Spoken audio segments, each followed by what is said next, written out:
আব্বু, আম্মু, মামা, মামি, খালামুড়ির ভ্রু কুঁচকে গেছে। আম্মু জিজ্ঞেস করলো, তুমি যদি একটু খুলে বলতে তাহলে সবকিছু বুঝতে সুবিধা হতো বাবা। জি আন্টি, বলছি উনি আমাদের বাড়িওয়ালা চাচা। সেই 16 বছর বয়সে যখন তার থেকে ফ্ল্যাট কিনেছিলাম তখন থেকে সে আমায় চেনে। আজ অবধি তার সাথে কোনো বেয়াদবি করিনি। সে কখনো আমাকে নিয়ে নালিশ করেনি। আসলে আমি নালিশ করার কোনো উপায় রাখিনি, করবে কি করে। ইনি আমাদের দারোয়ান চাচা। আমি ফ্ল্যাটে ওঠার 3 বছর আগের থেকে সেই দালানের পাহারাদার হিসেবে কাজ করে। উনি বলতে পারবে আজ অবধি কখনো অনিয়ম করে কিংবা তার কাজের ব্যাঘাত ঘটাতে পেরেছে কিনা। আমি স্বভাবতই সুশৃঙ্খল থাকতে পছন্দ করি। এরা দুজন হলো আমার ভাই বন্ধু, এনাম ও ইমরান। আমি ওদের দুজনের বিষয়ে কিছু বলতে চাইছি না, কারণ ওরা আমার ভাই বন্ধু। ওরা কিছু বললে আপনি ভাবতে পারেন আমার পক্ষে সব বলবে, তাই ওরা বাদ। এবার আমি একটু থামলাম। আব্বু মুখে গম্ভীরতা রেখে বলল, সবে মাত্র 2জন হলো, আরো 3জন কে? এনাজ সোফা থেকে উঠে খালামণি, তন্নি, তায়াঙ্কের সামনে এগিয়ে এনে বলল, আর বাকি 3জন হলো এই 3জন। প্রথমে আসা যাক আন্টির কথায়। উনি আমাকে ও তার ছেলেকে কখনো আলাদা চোখে দেখেনি। সেই ক্লাস 9-এ যখন নতুন স্কুলে ভর্তি হয়েছি তখন থেকে তায়াঙ্গের সাথে আমার বন্ধুত্ব। আন্টিকে তখন থেকে চিনি। উনি আমার মায়ের মতো নয়, বরং নিজের মা। আমার মা মারা গিয়ে বোধহয় তাকেই পাঠিয়ে দিয়েছে। উনি আজ অবধি বাসে ভালো কিছু রান্না করলে আমায় ছাড়া খাননি। আমি অসুস্থ হলে তার মুখেও আমি শুকনো দেখেছি। লাস্ট যেবার জ্বর এসেছিল সেবার নিজে আমাকে সেবা করে সুস্থ করে তুলেছে। সত্যি আমার মতো পোড়া কপালের ছেলের জন্য এটা অনেক বড় পাওয়া। আমি নিজের মায়ের প্রতিচ্ছবি তার মাঝে খুঁজে পাই। খালামণির চোখ দিয়ে পানি পড়ছে। এনাজের মাথায় হাত বুলিয়ে দিল। এনাজও নিজের চোখের পানি মুছে বলল, এই তন্নিকে তো আপনি চেনেন ছোটবেলা থেকে। ওকে জিজ্ঞেস করে দেখতে পারেন আমি কিরকম। আজ অব্দি ওর সাথে আমি কোনো মিসবিহেভ করেছি কিনা। আমি ওকে নিজের বোনের চোখে দেখি। ও আমাকে ভাইয়ের মধ্যে শ্রদ্ধা করে। ওর ভাইয়ের পর আমি ওকে খেয়াল রেখেছি ও নিজের বোন মনে করে। সবার শেষেই তায়াং, যাকে আপনারা চোখ বন্ধ করে বিশ্বাস করেন। সে কিন্তু শুধু আমার বন্ধু নয়, বরং আমার আরেক ভাই। আমার বিপদে যে সবার আগে ঝাঁপিয়ে পড়ে। ও কখনো আমার কাছে মিথ্যে বলে না। আমি সত্যি গর্বিত ওর মতো একটা ভাই পেয়ে। ওকে জিজ্ঞেস করুন আমি আপনার মেয়েকে ঠিক কতটা ভালোবাসি। ওর জন্য কত শত পাগলামি করেছি, তার সাক্ষী একমাত্র তায়াং। ও আপনাদের মিথ্যে বলবে না। ও থেকে ভালো আমাকে কেউ জানে না, চেনে না, এমনকি আমি নিজেও না। যা সত্যি তাই স্বীকার করবে। আঙ্কেল, আমি 5জন হাজির করেছি। এবার এই 5জনের থেকে আপনাদের যা জিজ্ঞেস করো তা করে নিন। এরপর যদি এদের কথায় আপনি সন্তুষ্ট হতে না পারেন তাহলে আমার বিষয়ে খোঁজ নিন। তারপর না হয় আপনার মেয়েটা আমার হাতে তুলে দেবেন। এনাজ কথা শেষ করে চাতক পাখির মতো আব্বুর মুখ পানে তাকিয়ে রইল উত্তরের আশায়। আব্বু কিছু সময় চুপ থেকে বলল, তোমার বুদ্ধির তারিফ করতে হয় এনাজ। তুমি সত্যিই বুদ্ধিমান ছেলে। তুমি চাইলে দূরত্ব কিংবা কঠিনতার সাহায্য নিতে পারতে, কিন্তু তুমি তা করনি। এই বিষয়টা আমাকে মুগ্ধ করেছে। কাউকে কিছু জিজ্ঞেস করার দরকার নেই আমার। তোমার মুখের কথা বিশ্বাস করলাম আমি। তবুও এখানে কিন্তু একটা রয়েই যায়, সেটা হলো সিকিউরিটি। তায়াং ভাইয়া বলল, হ্যালো, আজকাল কোন বিষয়ে সিকিউরিটি দিতে পারবা? আমরা বলুন তো। যেখানে মৃত্যুরই 1 সেকেন্ডের ভরসা নেই সেখানে অন্য কিছু সিকিউরিটি খোঁজা বোকামি নয় তো কি? সারা গ্রাম 14 গোষ্ঠীর আত্মীয় স্বজন নিয়ে বিয়েটাও তো বছর ঘুরতেই ভেঙে যায়। সেখানে তো পরিবার ছিল, আত্মীয় স্বজন ছিল, তাহলে কেন ভেঙে গেল বলুন তো? বিয়ে একটা পবিত্র বন্ধন। এখানে দুটো মনের মিলন। দুজন যদি মিলেমিশে তাদের সংসার পরিচালনা করে তাহলে তো কোনো সিকিউরিটির প্রয়োজন নেই। তবু যদি আপনি সিকিউরিটি চান তাহলে সেই রিস্ক আমাকে তো বিশ্বাস করেন আপনি, তাই না? অবশ্যই করেন, নয়তো নোবাকে এখানে আমার ভরসায় পড়াতে পাঠাতেন না। আমি আপনার বিশ্বাস কিন্তু রাখতে পেরেছি। ও এখনো আমার ভরসা এখানে আছে। আপনারাও নিশ্চিন্তে আছেন। এবার তাহলে আরেকবার ভরসা করুন। আমার ভরসায় নোবাকে এনাজের হাতে তুলে দিন। নোভার পুরো সিকিউরিটি আমি দিব। যদি আমার বোনের কোনো রকম সমস্যা হয় তাহলে পরবর্তীতে সকল রেসপন্সিবিলিটি আমার। আমার বিশ্বাস নোভা এনাজের সাথে অবশ্যই ভালো থাকবে, কারণ এনাজ ওকে রানী করে রাখবে। আমার থেকে ভালো এনাজকে কেউ চেনে না। তারপরে যদি আপনার ভয় থাকে তাহলে রিস্ক আমি নিব। ওর কিছু হলে আমাকে ধরবেন। ওদের বিয়ের দায়বদ্ধ তো আমি নিজে। আমি ওদের দুজনের বন্ধুত্ব দেখে সত্যি এবার মুগ্ধ হলাম। এমন বন্ধুত্ব খুব কম দেখা যায়। একে অপরের বিপদে কিরকম প্রধান ভূমিকা রাখছে। এবার কি আব্বু মেনে নেবে নাকি মানা করে দেবে, সেই টেনশন জেঁকে ধরলো। আব্বু ক্ষীণ কণ্ঠে বলল, আমাকে একটু সময় দাও, আমি ভেবেচিন্তে সিদ্ধান্ত নিব। এনাজ খুশি মনে বলল, আপনি যত খুশি সময় নেন আঙ্কেল, আমার কোনো সমস্যা নেই। তবে শেষের উত্তরটা যেন হ্যাঁ হয়, নয়তো আমি শেষ। আব্বু মাথা ঝাঁকিয়ে ধীর পায়ে রুমে চলে গেল। সাথে আম্মুকেও ডাকলো। একে একে সবাই চলে গেল। ড্রয়িং রুমে আমরা কয়েকজন মাত্র। এনাজ এগিয়ে এসে তায়াং ভাইয়াকে জড়িয়ে ধরে কাঁদতে কাঁদতে বলল, হ্যাঁ, তো বিশ্বাস করিস আমাকে? এখন মনে হচ্ছে এই পর্যন্ত পৃথিবীর ভালো কাজের মধ্যে একটা ভালো কাজ ছিল আমার তোর সাথে বন্ধুত্ব করা। ভাইয়া ওর পিঠে চাপড় মেরে বলল, আমার বিশ্বাস আছে আমার বন্ধু কখনো আমায় নিরাশ করবে না। তোর থেকে ভালো কেয়ার আমার বোনকে আর কেউ করতে পারবে না। জানি নিরাশ করবি না, তারপরে যদি বাই চান্স করিস তাহলে তোকে পিটিয়ে হসপিটালে ভর্তি করব। ইমরান ভাইয়া মুখটা গোমরা করে বলল। তায়াং ভাইয়া ওর দিকে তাকিয়ে বলল, দাঁড়িয়ে আছিস কেন? এদিকে আয় শালা। ইমরান ভাইয়া এগিয়ে আসতেই তিনজন একে অপরকে শক্ত করে জড়িয়ে ধরলো। তাদের বন্ধুত্বের পালা শেষ করে এনাজ আমার সামনে এসে বলল, আর একটু অপেক্ষা করো, তোমাকে বউ সাজিয়ে ঘরে তুলবো। আমি মুচকি হাসলাম, তবে তার কথার কোনো উত্তর দিলাম না। মুখে হাসি থাকলেও ভেতরে ভেতরে আমি এখনো ভয় পাচ্ছি। যদি তীরে এসে তরি ডোবে তাহলে কি হবে আমাদের? সেই ভয় ঘিরে ফেলেছে আমাকে। এবার আল্লাহ আল্লাহ করে আব্বু রাজি হলেই চলে। বলো মা, আলহামদুলিল্লাহ কবুল। কাজী নূর আপিকে কবুল বলতে বলছে, কিন্তু নূর আপি মাথা নিচু করে কখন থেকে ফুপিয়ে ফুপিয়ে কাঁদছে। আমার মনে হচ্ছে সে বোধহয় 1 ঘন্টা লাগিয়ে কবুল বলবে। মনে মনে এমন পণ করে রেখেছে। ভাইয়া তো একদমই 3 বারের জায়গায় 5 বার কবুল বলে ফেলেছে। ওর বলার স্পিড দেখে কিছু সময় আগে সারা বাসায় হাসির রোল পড়ে গেছে। এখন সবাই কবুল বলার জন্য আপিকে খোঁচাখুচি শুরু করছে, কিন্তু সে মাথাও ওঠাচ্ছে না, কবুল বলছে না। কাজী সাহেব আবারও তাড়া দিয়ে বললেন, কি হলো মা, বলো আলহামদুলিল্লাহ কবুল। এনাজ নিচু স্বরে সবার দিকে তাকিয়ে বলল। আমি দেখছি। ভাইয়ার পাশ থেকে উঠে আপির সামনে এলো। আমি আপির পাশ থেকে সরে গিয়ে তাকে বসার জায়গা করে দিলাম। তায়াং ভাইয়ার মুখ শুকিয়ে একটুখানি হয়ে আছে। মনে মনে নিশ্চয়ই দোয়া দরুদ পড়ছে। তাতে নূর আপি দ্রুত কবুল বলে রেজিস্ট্রি পেপারে সিগনেচার করে তাকে স্বামী হিসেবে গ্রহণ করে নেয়। বেচারার তর সইছে না। এনাজ নূর আপির পাশে বসে ফিসফিস করে কানের কাছে মুখ নিয়ে কি জানি বলল। মুহূর্তেই নূর আপি কান্না থামিয়ে ফিক করে হেসে উঠল। দেরি না করে ধীরে ধীরে 3 বার কবুল বলল। কাজী সাহেব রেজিস্ট্রি পেপার এগিয়ে দিতেই সাইন করে দিল দুজনেই। তারপর তাদের নতুন জীবনের জন্য সবাই মোনাজাত ধরল। মোনাজাত শেষ হতেই মিষ্টি খাওয়ার ধুম পড়ে গেল। আমি কিছুটা দূরে দাঁড়িয়ে সব দেখতে লাগলাম। এই নুহা আপু, কি হয়েছে তোমার? কিছু না রে তন্নি, কিছু তো একটা হয়েছে। সত্যি কিছু হয়নি। তাহলে ভাইয়াকে মিষ্টি খাইয়ে দিতে গেলে না কেন? ওইখানে ভাইয়ার সব বন্ধুরা আছে, তাই যেতে ইচ্ছে হলো না। চলো নুরাপের সাথে ছবি তুলি। তোরা তুলতে থাক, আমি পরে তুলে নিব। কালকে রাত থেকে তোমাকে অনেক মনমরা লাগছে, কি হয়েছে তোমার? এমনি ভালো লাগছে না। তুমি এনাস ভাইকে নিয়ে অনেক টেনশনে আছো তাই না? আমি জানি। ছাড় তো এসব কথা। আমি জানি তো এই কারণে আপসেট তুমি। ভাইয়ার বিয়ে নিয়ে কত শত প্ল্যান ছিল তোমার, অথচ আজ তোমার কোনো আগ্রহই দেখতে পাচ্ছি না আমি।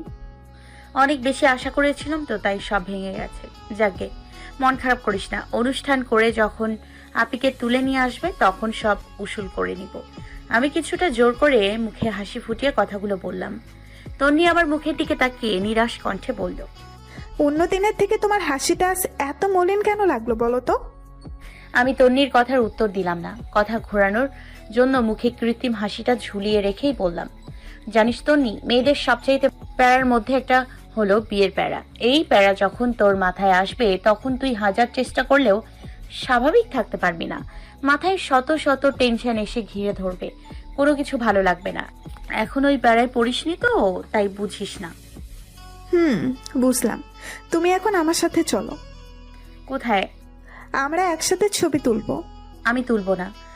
আমি কোনো কথা শুনছি না। তন্নি টেনে নিয়ে নূর আপির পাশে বসালো।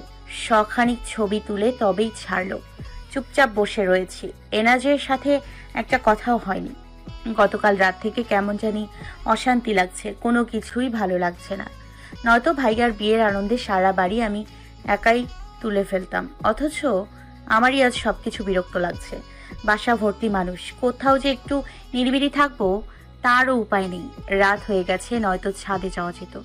মাথায় হাত দিয়ে আশেপাশে তাকিয়ে সবার আনন্দ দেখছিলাম। এত হই হুল্লোড়, অলরেডি মাথা ধরে গেছে। পাশে তাকাতে দেখি ইফাত দাঁড়িয়ে আমার দিকে মাথা ব্যথার বাম বাড়িয়ে দিয়ে বলল, তোমার মাথা ব্যথা করছে তাই না? নাও এটা কপালে লাগিয়ে নাও। কি এটা? মাথা ব্যথার বাম। সেটা তো জানি, আমি জিজ্ঞেস করতে চেয়েছিলাম কে পাঠিয়েছে। তার বদলে বলে ফেলেছি কি এটা। ভাইয়া পাঠিয়েছে। কোন ভাইয়া? ওই যে তায়াং ভাইয়ার সাথে যে ভাইয়া আসে। এনাজ? হ্যাঁ হ্যাঁ, ওই ভাইয়াটাই। আচ্ছা। ইফাত দৌড়ে তায়াং ভাইয়ার বন্ধুদের ওইখানে চলে গেল। আমি এদিক সেদিক তাকিয়ে এনাজকে খুঁজছিলাম, একসময় পেয়েও গেলাম। মোবাইলে কারোর সাথে কথা বলছে। আমার সাথে চোখাচোখি হতেই হাত দিয়ে ইশারা করলো। প্রথমে কিছু বুঝলাম না, আরেকবার ইশারা করতেই বুঝলাম কপালে বাম দিতে বলছে। আমার মাথা ব্যথা করছে সেটাও সে খেয়াল করে ফেলেছে, তাই বাম পাঠিয়ে দিয়েছে। মনটা কিছুটা ভালো হলো। সাহেব ভাইয়া এনাজকে ডাকতেই তায়াং ভাইয়ের রুমে চলে গেল। আমি সেদিক থেকে ফাঁক বুঝে আমাদের রুমের বারান্দায় গিয়ে চুপ করে বসে রইলাম। গ্রিলে হেলান দিয়ে মাথা নিচু করে বসে আছি। কিছুই ভালো লাগছে না, ইচ্ছে করছে হাত পা ছড়িয়ে জোরে জোরে কাঁদতে, তাহলে হয়তো মনটা একটু ভালো হতো, কিন্তু সেই সুযোগও নেই। মাথায় কারোর হাতের স্পর্শ পেয়ে চমকে উঠলাম। তাকিয়ে দেখি তায়াং ভাইয়া শান্ত দৃষ্টিতে আমার দিকে তাকিয়ে আছে। আমি ওর দিকে তাকিয়ে মুচকি হাসলাম। ভাইয়া কিছুটা ধমক মিশ্রিত কণ্ঠে বলল, আমার বিয়ের আনন্দ মাটি করে এখন হাসছিস? কোথায় তোর বিয়ের আনন্দ মাটি হলো? তোর কোনো চঞ্চলতা আমি আজ দেখলাম না। সকাল থেকে মন খারাপ করে রেখেছিস। তোকে এভাবে দেখলে কি আমার ভালো লাগে বল? আমি ওর কথার উত্তর না দিয়ে এক হাত উঠিয়ে মুরব্বীদের মতো করে বললাম, তোর নতুন জীবনের জন্য শুভকামনা ভাইয়া, দোয়া করি তুইও নূরাপির ইহকাল ও পরকালে একসাথে যেন থাকতে পারিস। আমার দোয়া সব সময় তোর সাথে থাকবে। আমার কথার উত্তর দে। আমি চঞ্চল থাকলেও তোদের সমস্যা, আমি চুপচাপ থাকলেও তোদের সমস্যা। বল তো আমি কোথায় যাব, কি করব? চঞ্চল থাকলে বলিস বেশি বাড়াবাড়ি করছি, বাচাল, বেশি বুঝি, তর্ক করি। আবার নীরব থাকলে বলবি চুপ করে কেন থাকি। আমি থাকবো কিভাবে তা কি তোরা আমায় বলবি? এনাজের বিষয় নিয়ে তুই অনেক চিন্তিত আমি জানি, কিন্তু তোকে এভাবে আমার ভালো লাগছে না। তুই নিশ্চিন্তে থাক, আমি থাকতে তোদের কেউ আলাদা করতে পারবে না। সব ঠিক করে দিব আমি। তোকে সবাই বুঝবে, চলে যা, আমার ভালো লাগছে না, আমাকে একটু একা থাকতে দে। কিন্তু আমার ভাইয়ার কথা শেষ হওয়ার আগে ওকে থামিয়ে দিয়ে বললাম, কোনো কথা নয়, প্লিজ আমাকে একটু একা থাকতে দে, আমার কিছু ভালো লাগছে না। ভাইয়া যেভাবে নিঃশব্দে এসেছিল সেভাবে চলে গেল। আমি দূর আকাশে থাকা ঝলমল করা তারকা জ্যোতিদের দিকে এক দৃষ্টিতে তাকিয়ে রইলাম। কতক্ষণ সেদিকে তাকিয়েছিলাম খেয়াল নেই। ধ্যান ভাঙলো ইভার ডাকে। বইনে বল। আব্বু তোমাকে ডাকে। কেন? জানি না, আমাকে বললো বড়কে ডেকে দিস, আর কিছু বলেনি। আচ্ছা তুই যা, আমি আসছি। ইভা চলে যেতেই আমিও উঠে আব্বুর কাছে চলে এলাম। দরজা দিয়ে ঢুকতে ঢুকতে বললাম, আব্বু ডেকেছিলে? আব্বু গম্ভীর মুখে বলল, খাটে বসো। আমি চুপচাপ খাটে বসতেই তায়াং ভাইয়াকে সামনে দেখতে পেলাম। ইশারা করে কারণ জিজ্ঞেস করতেই তায়াং ভাইয়াও ইশারায় বলল সে কিছু জানে না। আব্বু তায়াং ভাইয়ার দিকে ঘুরে বলল, এনাসকে বিয়ের ব্যবস্থা করতে বলো, আমি এই বিয়েতে রাজি আছি। আমিও তায়াং ভাইয়া দুজন দুজনের দিকে বিস্মিত চোখে তাকালাম। তারপর দুজনে অবিশ্বাস্য চাহনিতে আব্বুর দিকে তাকালাম। আমরা দুজনের কেউই এই খবরটা পাওয়ার জন্য প্রস্তুত ছিলাম না। দুটো চকচক করে উঠল। মুহূর্তেই মনের আকাশে রাতের আধারের মধ্যে থাকা ঘন কালো মেঘ কেটে গিয়ে চাঁদের আলো দেখা দিল। তায়াং ভাইয়া খুশি মনে জিজ্ঞেস করলো, আপনি সত্যি বলছেন তো খালু? আমার সত্যি বিশ্বাস হচ্ছে না, আমার মনে হচ্ছে স্বপ্ন দেখছি। তুমি ঠিকই শুনেছ তায়াং, আমার মেয়ের মুখের দিকে তাকিয়ে তোমার উপর ভরসা করে আমি এনাজের সাথে নোবার বিয়েটা দিতে চাইছি। তোমার কথা বিশ্বাস করেই অনেক ভেবে চিন্তে সিদ্ধান্ত নিলাম। এনাজকে আমারও পছন্দ ছিল। আমি ওর বিষয়ে খোঁজ খবর নিয়ে সত্যিই মুগ্ধ। ওর মতো ছেলের কাছে যদি আমার মেয়েকে বিয়ে না দেই তাহলে হয়তো আমাকে সারা জীবন আফসোস করতে হবে। এতটুকু ভালোই বুঝেছি যে আমি, তাই দায়ী না করে ঝটপট রাজি হয়ে গেলাম। গতকাল এনাজের বুদ্ধি ও সহজ সরল স্বীকারোক্তি আমার ভীষণ ভালো লেগেছে। ওর প্রতি ভালো লাগাটা আরেক ধাপ বেড়ে গেছে। তাই আমি চাই 2 সপ্তাহের মধ্যে ওদের 4 হাত এক করে দিতে। আমার কাছে সবকিছু স্বপ্নের মতো লাগছে। মনে হচ্ছে ঘুম ভেঙে গেলেই সব শেষ হয়ে যাবে। হাতে একটা চিমটি কেটে পরখ করে দেখলাম বাস্তবে আছি। ভাইয়া খুশিতে আত্মহারা। ওকে এত খুশি আমি একটু আগে বিয়ের আসরেও দেখিনি, যতটা এখন দেখাচ্ছে। ভাইয়া বলল, আমি ইনাজকে নিয়ে আসছি। ভাইয়া দ্রুত বের হয়ে গেল। আমি দৌড়ে গিয়ে আব্বুকে জড়িয়ে ধরে বললাম, তোগুলা ভালোবাসা তোমাকে আব্বু, আমি তোমাকে অনেক অনেক ভালোবাসি। তুমি আমার পৃথিবীর সেরা আব্বু। ওরে পাগলি মেয়ে, দেখ তো এই কয়দিনই চেহারাটা কি হাল করেছিস। তোর অবস্থা দেখে তো আমি ভয় পেয়ে গিয়েছিলাম। চিন্তা করো না তুমি, এখন সব ঠিক হয়ে যাবে। আমি চিন্তা না করলে কে করবে? এখন আর করো না, আমি পুরো ঠিক আছি। শোনো মামুনি, সবসময় একটা কথা মনে রাখবি, যে তোকে খুব সহজে পেয়ে যাবে সে কখনোই তোর মূল্য বুঝবে না, কিন্তু যে তোকে বহু চড়াই উতরাই পেরিয়ে পাবে সে তোর মূল্য দিবে। রোশন তোকে খুব সহজে পেয়েছে বলে তোর মূল্য দেয়নি। এখন যদি এনাজও খুব সহজে পেত তাহলে তোকে দূরে ঠেলে দিবে না, তার গ্যারান্টি কি বলতো? তাই আমি ইচ্ছে করে এত কিছু করেছি যাতে এনাজ তোর মূল্য বোঝে। তাছাড়া এসব এনাজের জন্য পরীক্ষা ছিল, তাতেও পাশ করেছে। এখন পুরস্কার হিসেবে তো আমার মেয়েকে ওর হাতে তুলে দিতেই হয়। এনাজকে আমার প্রথম থেকে পছন্দ ছিল। সেবার তুই জ্বর বাঁধিয়ে হসপিটালে থাকা অবস্থায় আমি খুব কাছ থেকে ওকে দেখেছি। তোর প্রতি ওর কেয়ার, চিন্তিত হওয়া সব কিছু দেখেছি আমি। তখনই আমার ওকে ভালো লাগে। আমি সব দিক বিবেচনা করে ওকে তোর জন্য পছন্দ করেছি মা। আমি দোয়া করি তোরা সারা জীবন যেন সুখী হোস। আমার আর কোনো কিছু চাওয়া নেই। আমার উপর রাগ করিস না। বাবা হিসেবে মেয়ের সুখের জন্য এতটুকু তো করতে হয় আমাকে, তাই তো এত কঠোর হয়েছিলাম। কোনো সমস্যা নেই আব্বু, তুমি মেনে নিয়েছো তাতেই আমি খুশি, আর কোনো কিচ্ছু লাগবে না আমার। পাগলি মেয়ে আমার। আঙ্কেল, আমি যা শুনেছি তা কি সত্যি? এনাজ দৌড়ে রুমে ঢুকে অবিশ্বাস্য কণ্ঠে আব্বুকে কথাটা বলল। আমি আব্বুকে ছেড়ে দাঁড়ালাম। আব্বু মুচকি হেসে আশ্বস্ত গলায় বলল, 100% সত্যি।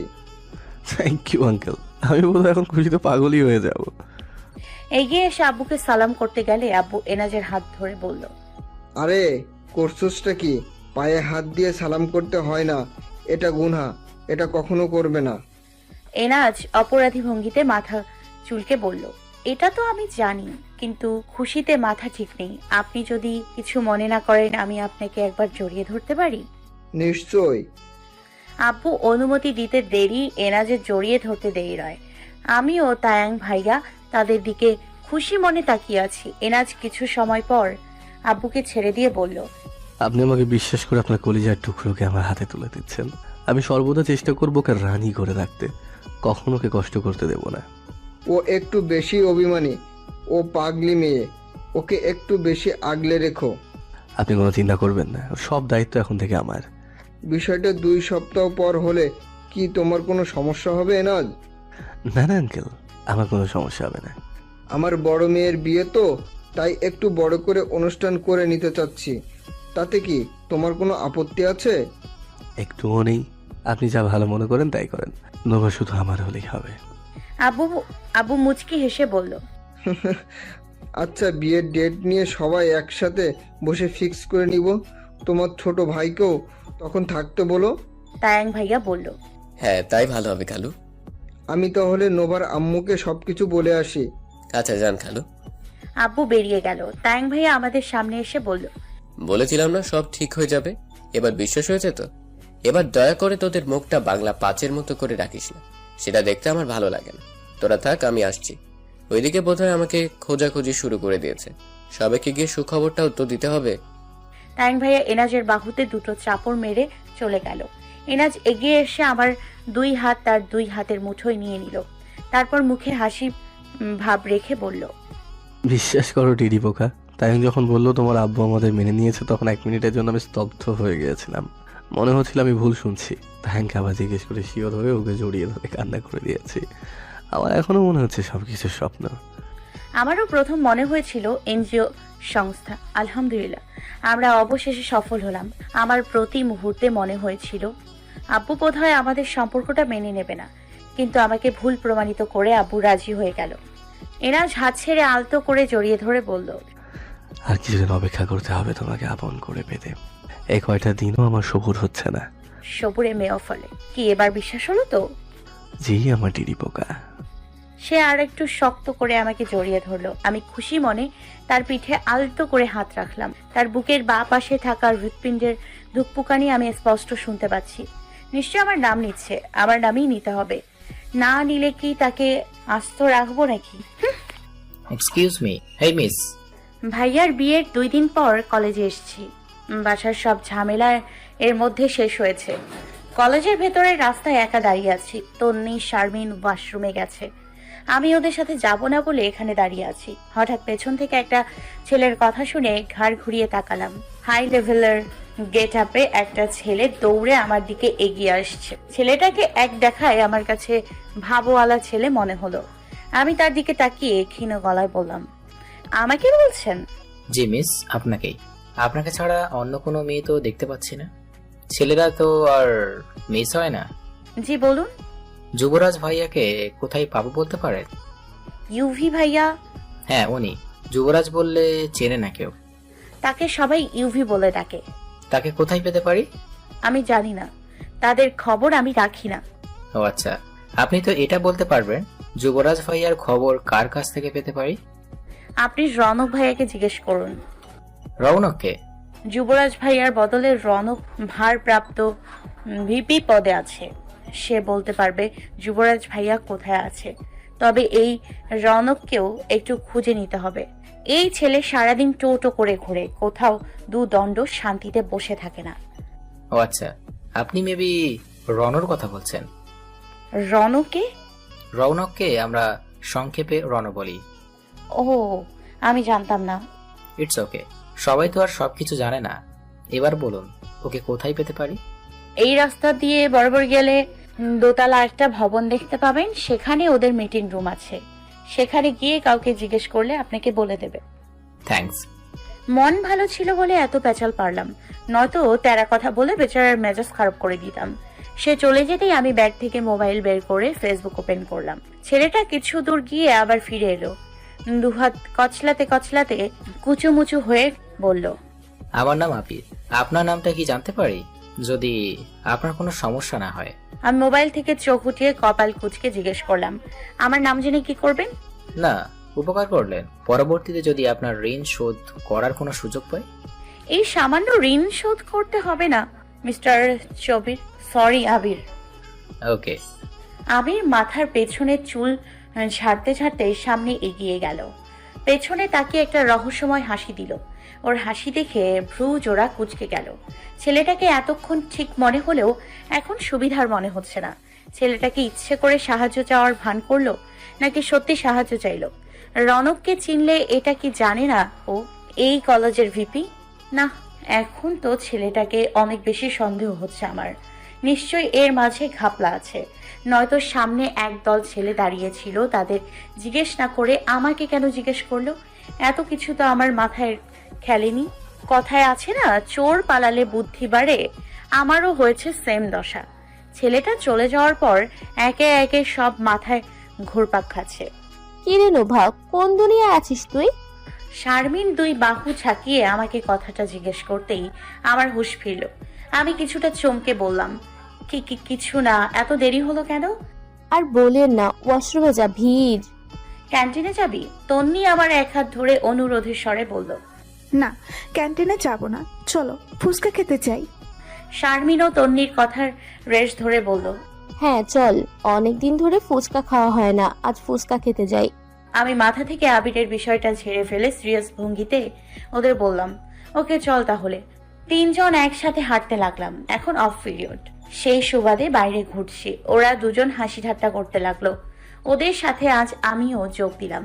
হাসির পাল্লায় পড়ে আবিরের কথা ওদেরকে বলতে বেমালুম ভুলে গেলাম। শারমিন হাসি থামিয়ে আমাকে খোঁচা মেরে মেরে বলল, কি রে, তোর বিয়ের কি খবর? সব তো পাকা এখন, তাহলে দেরি কেন? ডিসেম্বরের শেষ দিকে বিয়ে। এত দেরি কেন? সব দিক বিবেচনা করে শেষ দিকে দেয়া হয়েছে। এখন নভেম্বরের মাঝামাঝি সময়, তার মানে তোর বিয়ের আরো 1.5 মাস বাকি। তোর আব্বু না বলছিল 2 সপ্তাহের মধ্যে দিয়ে দেবে? তোকে কে বললো? শারমিন লাজুক হেসে ভ্রুয়ের কাজটা চুলকে বলল। তাওহিদ। তাওহিদের কথা শুনে আমি মুচকি হাসলাম, কিন্তু তন্নি বিস্মিত চাহনি দিয়ে চোখ কপালে তুলে বলল, ঘটনা কি শারমিন আপু? হাব ভাব তো আমার ভালো ঠেকছে না। তাওহিদ ভাইয়ার সাথে আজকাল তোমার বেশ কথা হয় দেখছি। ডুবে ডুবে জল খাওয়া হচ্ছে বুঝি? শারমিন তন্নির পিঠে দুম করে একটা কিল বসিয়ে দিয়ে বলল, বেশি বুঝিস কেন? আমি বেশি বুঝছি না শারমিন আপু, সেটা সঠিক সেটাই বুঝছি। জি না, তেমন কিছু না। তাহলে কেমন মানুষ?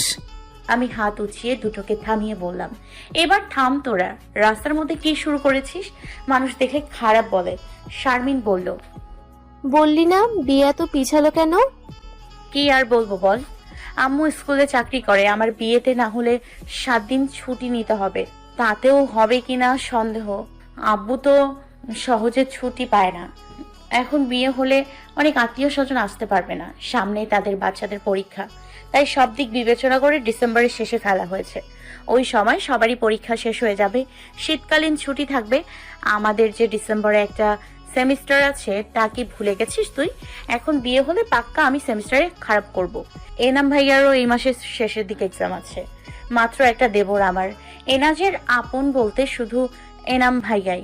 উনি যদি বিয়েতে না থাকতে পারে তাহলে কি কারোর ভালো লাগবে বল? তাই ডিসেম্বরের শেষের দিকে ঠিক আছে, কারো কোনো এক্সাম থাকবে না, কবজি ডুবিয়ে বিয়ের খাবার খাবে। তন্নি মুখটাকে শুকনো করে বলল, সেই সময় কনকনে ঠান্ডা থাকবে, গ্রামে যেই শীত, তোমার অনুষ্ঠানে আমাকে গায়ে কম্বল জড়িয়ে বসে থাকতে হবে। সামাদ ভাইয়ের বিয়ের সময় হালকা শীত ছিল, তাতেই আমি ভয়ে ভয়ে ছিলাম সর্দি কাশি পাই নাকি। এখন কি হবে আল্লাহ মালুম। আমি শারমিনকে বললাম, তোর কিন্তু গায়ে হলুদের আগের দিন যেতে হবে। শারমিন নিরাশ কণ্ঠে বলল, দেখ আমাকে শুধু বিয়ের দিনের জন্য যেতে দেয় কিনা, জানিসই তো আমার পরিবার কিরকম। তুই চিন্তা করিস না, আন্টিকে রাজি করানোর দায়িত্ব আমাদের। সব ব্যবস্থা করে ফেলবো। 10টা না 5টা না, একটা মাত্র বেস্টু আমার। তোকে ছাড়া কি আমি বিয়ে করতে পারি বল? শারমিনকে জড়িয়ে ধরে কথাগুলো বলার সাথে সাথে ওর মুখে হাসি ফুটে উঠল। সেই হাসিতে আমিও খুশি। বিয়ের তারিখটা সব দিক মাথায় রেখে ডিসেম্বরের শেষ দিকে ফেলা হয়েছে। আব্বু তো চেয়েছিল 2 সপ্তাহের মধ্যে বিয়েটা সেরে ফেলতে, যদিও সেটা খুব তাড়াহুড়ো হয়ে যায়। সবাই একসাথে যখন বসলো তখন দেখা গেল নানান জনের নানান সমস্যা। সবার সাথে প্রায় 3 ঘন্টা কথা বলে সব দিক মাথায় রেখে সবার মতামত নিয়ে বিয়ের ডেট ফিক্সড করা হলো ডিসেম্বরের শেষে। সেই সময় কারোর কোনো সমস্যা নেই, মানে আরো 1.5 মাস পর বিয়ে। কথা বলতে বলতে কলেজ গেট পার হতেই সামনে এনাজকে দেখে ভূত দেখার মতো চমকে উঠলাম। উনি এখানে কি করেন? তার তো এখন অফিসে থাকার কথা। তার সামনে গিয়ে 2 হাত কোমরে রেখে বললাম, এই যে মিস্টার এনজিও সংস্থা, এখানে কি? এনাজ মুখে হাসি হাসি একটা ভাব রেখে রনক ও তৌহিদ ভাইয়ার সাথে কথা বলছিল। আমার কণ্ঠ পেয়ে মুচকি হেসে আমার দিকে তাকিয়ে বলল, আমার টেডি পোকাকে এক নজর দেখতে এসেছি। তার উত্তর শুনে তৌহিদ ভাইয়া রনক ওফো বলেই চেঁচিয়ে উঠল। আমি কিছুটা লজ্জা পেয়ে মাথা নিচু করে ফেললাম। রনক বলল, ইস, আমার ভাইয়ের লজ্জাবতীটা। আমি রনকের দিকে চোখ পাকিয়ে তাকাতেই সে ভয় পাওয়ার ভান করে বলল, এখন যেমন আছো তেমনি থেকো ভাবি, তোমাকে পূর্বের মিস ঝগড়ুটে রূপে যাওয়ার কোনো দরকার নেই। রনকের কথা বলার অঙ্গি ভঙ্গিতে আমি ফিক করে হেসে উঠলাম। হঠাৎ আবিরের কথা মনে হতেই হাসিটুকু আমার মিয়ে গেল। মৃদু গলায় বললাম, রনক ভাই আপনাকে একটা ছেলে খুঁজছিল। রনক ডন্ট কেয়ার ভাব নিয়ে বলল, যে খোঁজার খুঁজুক, যার দরকার হবে সে আবার আসবেই। সব সময় এত ঝামেলা ভালো লাগে না। তৌহিদ ভাইয়া আমার কুশলাদি জিজ্ঞেস করলো, তারপর শারমিনের দিকে আর চোখে তাকিয়ে আমাকে বলল, তা কোথায় যাওয়া হচ্ছে হবু মিসেস এনাজ? আমার উত্তর দেওয়ার আগে তন্নির রনকের দিকে তাকিয়ে মুচকি হেসে তৌহিদ ভাইয়াকে বলল, ফুচকা খেতে যাবো আমরা। রনক মুখটাকে বাঁকিয়ে বলল, এই ভর দুপুরে ফুচকা? তন্নি ভেঙচি কেটে বলল, জি। তৌহিদ ভাইয়া এনাজকে বলল, চলো এনাজ, আমরা তাহলে তাদের সাথে যাই, বসে আলাপ আলোচনা করা যাবে। এনাজ পকেট থেকে মোবাইল বের করে টাইম দেখে নিয়ে পুনরায় মোবাইল পকেটে রেখে বলল, চল। শারমিন এতক্ষণ চুপ থাকলেও তৌহিদ ভাইয়ার কথা বুঝতে না পেরে কপাল কুঁচকে জিজ্ঞেস করলো, কিসের আলাপ আলোচনা? তৌহিদ ভাইয়া এক চোখ মেরে দুষ্টুমির স্বরে বলল, বিয়ের। এনাজ, নোবার বিয়ের প্ল্যানিং এর কথা বলছি আমি। তৌহিদ ভাইয়া দাঁত বের করে হে হে করে হাসতে লাগলো। শারমিন মুখ বাঁকিয়ে অন্যদিকে দৃষ্টি দিল। রনক তন্নি একে অপরের সাথে চোখে ইশারা করে কি কথা বলছে আল্লাহ মালুম। ওদের কথা ওরাই বুঝছে, যার দরুন একটু পরপর দুজনেই মিটমিট করে হাসছে। আমাদেরকে স্পেস দিয়ে ওরা 4 জন একসাথে হাঁটতে লাগলো। আমরা কিছুটা পেছনে। কলেজ থেকে 7 মিনিট পশ্চিমে হাঁটলে একটা ফুচকার স্টল। আমরা এখন সেদিকে যাচ্ছি। আমিও এনাজ পাশাপাশি হাঁটতে লাগলাম। দুজনেই চুপ। নীরবতা ভেঙে আমি প্রথম কথা বলে উঠলাম।